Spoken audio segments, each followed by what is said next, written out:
Mary back from Rocky Mountain Gardens. Welcome to you all.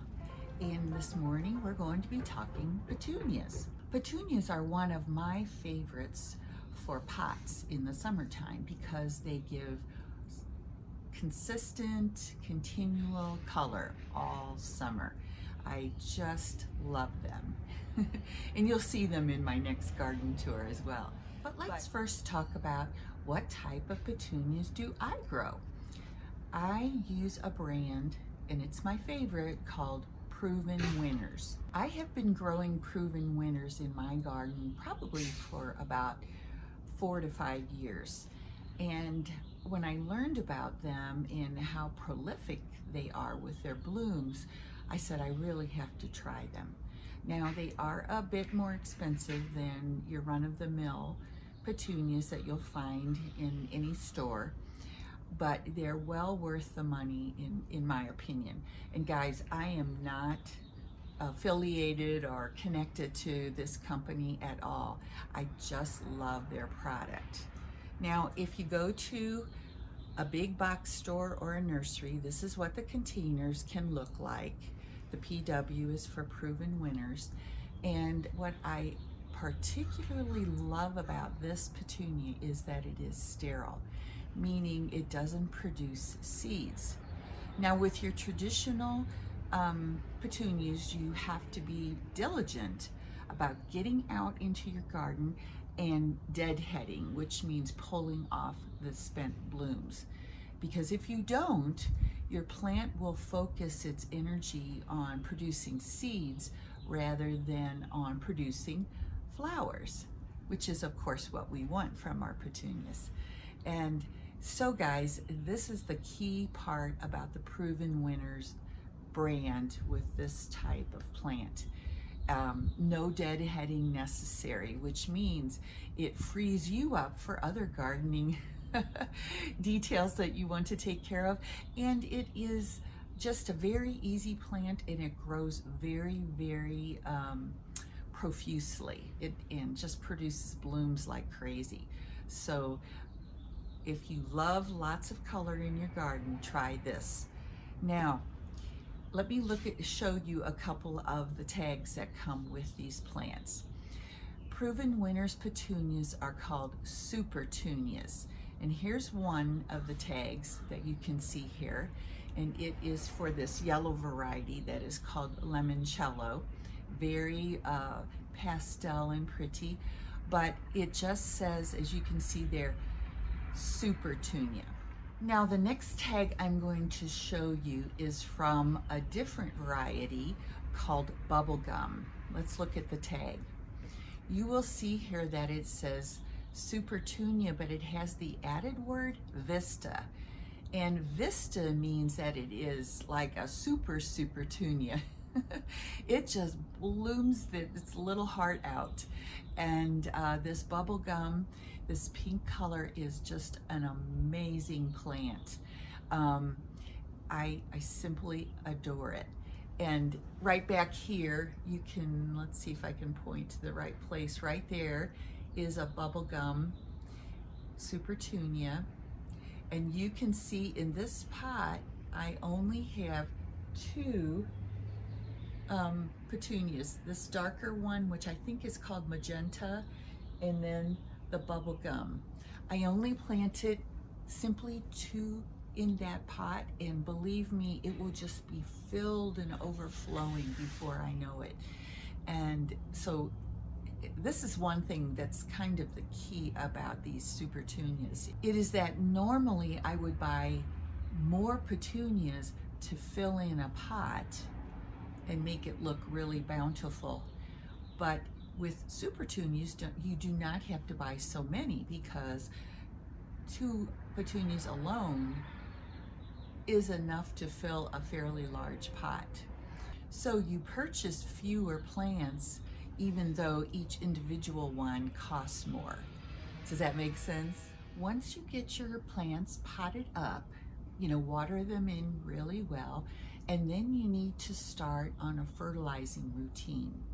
Now, my fertilizer of choice for my pots with flowers is this Miracle Grow product It's called Flower Food. And you can see in the smaller print there that it says Bloom Booster. Now that is the key. This version of Miracle-Gro is made particularly for flowering plants. And why is that? Well, let's talk about that NPK ratio that you may have heard of. If you're a new and a beginner gardener, NPK might be mysterious, and you might see numbers on a label that say 10, 10, 10. 10, 10, 10, I believe is what normal Miracle-Gro contains, and that means it is 10% nitrogen, 10% phosphate, and 10% potash, one of those two. And so that's called a balanced fertilizer. In this Bloom Booster version of Miracle-Gro, it contains 10% nitrogen, which is what promotes leafy growth, and then it contains 52% phosphate. And phosphate is the key to really boosting many blooms on your plant. And lastly, this fertilizer contains 10% of potash. So it is, the numbers would be 10, 52, 10. And I'm going to put some numbers up here on the screen for you to help you remember that and to understand it. Now, Miracle-Gro also contains some other elements that are helpful, minerals and so on, that are helpful for the growth of your plant. This is such an easy to apply, water-soluble fertilizer. You take 1 tablespoon of the fertilizer and place it into 1 gallon of water, and you just stir it up and then apply it. I fertilize my plants a minimum of every other week. You can do it every week, but you know, when you get busy, things happen. And so I try to focus on every other week or every 2 weeks to get a really good result with the growth of my plants. Now I have a 2-gallon watering can here that I use all the time, and I like the plastic because it is very lightweight when you're hauling around cans of water and for, you know, fertilizing. But anyway, so I put obviously 2 tablespoons of the Bloom Booster into this can and fill it up with lukewarm water so that it easily dissolves. I stir it up. I have a wooden tool that I use that for, just for my fertilizing. Instead of my usual watering procedure, just soaking my plants every day, I just water with the fertilizer instead. And guys, because I live in Colorado, I actually do have to water my pots every day because we're such an arid climate and the pots dry out so quickly with our hot sun. So that is my routine for gardening. It's kind of a relaxing mode to go out and water everything. I enjoy that in the mornings. Now let's move on to many other tips I have for you that I want to share about growing healthy and large petunias. This is a container that I planted last summer, and I wanted to show it to you now so you could see how wonderful these proven winners petunias are. This is only 2 plants in this pot. Can you imagine? And oh my goodness, they have filled it and are simply glorious with their blooms. Now here is another pot with the same 2 varieties of petunias in them, the proven winners one. And as you can see, it is continuously blooming. However, and it does not need to be deadheaded, like I said. However, there are spent blooms here, and you can simply come in and remove them if you like, to make your plant look a little neater. I kind of like to do that because I'm a little persnickety, I guess you might say, about that. So cleaning off the spent blooms is not a bad thing to do, but it's not necessary with these proven winners petunias. Another tip about growing petunias successfully and having a very lush petunia sort of bush growing in your pot is that by midsummer they tend to get a little on the leggy side. That means that you have these long strands. So I have a flower here on the end and nothing else growing on that little branch. And so what I am going to do here in a minute is cut this back quite a bit, and it does pain me because I'm going to be cutting off quite a few blooms. But before we start trimming back, I also wanted to point out to you something else to be on the lookout for. On my petunia, you can see some tiny little holes in some of the leaves, just like right there. And additionally, you can see these little white sort of dots on the leaves. There's another bad indication. One of the telltale signs that you do have some insect interference are little black balls on your leaves, and actually it looks like a little black ball until you get a little closer and you can see it has wings on it. Oh no.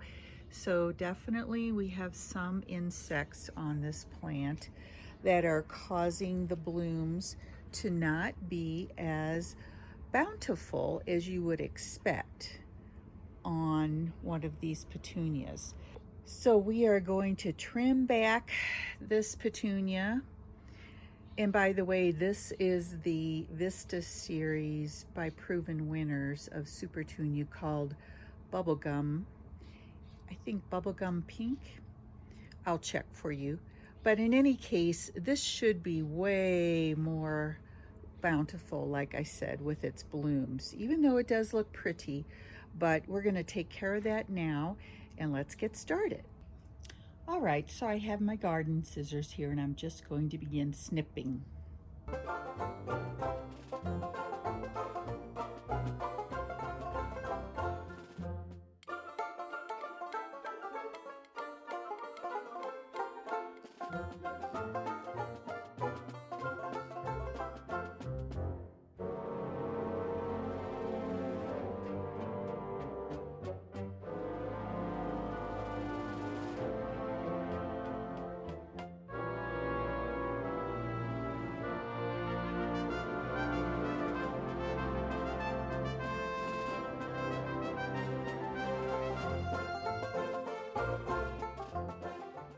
Now our poor petunia is looking a little sad, but guys, by cutting it back, I get rid of that legginess look, and I also will encourage a new flush of growth and more bushiness up here at the top without everything just draping over with one or two blooms on it.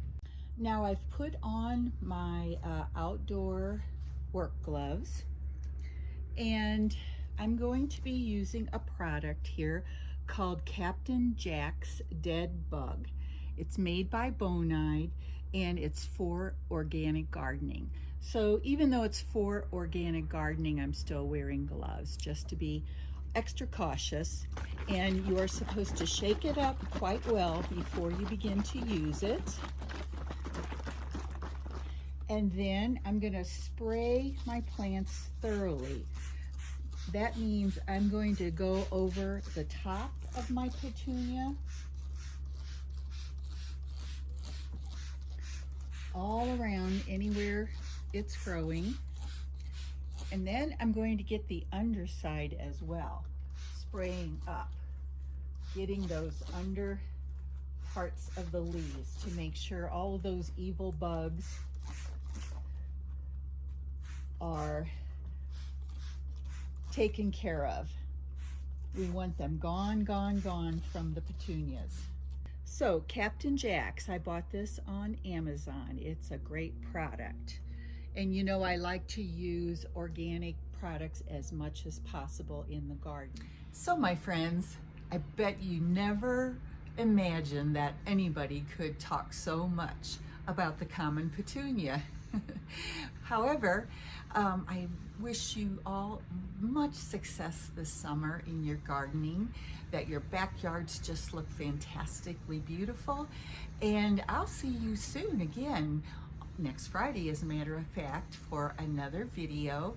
And please do come back and think about subscribing. Would love to have you join me here at Rocky Mountain Gardens.